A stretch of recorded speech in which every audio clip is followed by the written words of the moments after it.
Hey everybody, this is a quick video in case you have an AprilAire Model 60 Humidistat humidifier control and you need to do a hard reset on it to the factory default settings. Now you might want to do this for one of two reasons. The first reason is troubleshooting.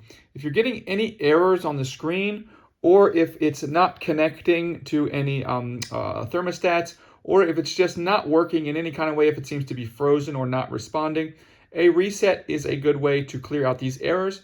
The other reason is if you just want to clear all the information out and get a fresh start on any protocols that you've put in place, we can go ahead and do that. All you need to do is go ahead and turn the dial all the way to the right to the test reset setting, and then we're just going to leave it there for about 5 seconds. And after about 5 seconds, we'll see the humidifier on light blink green.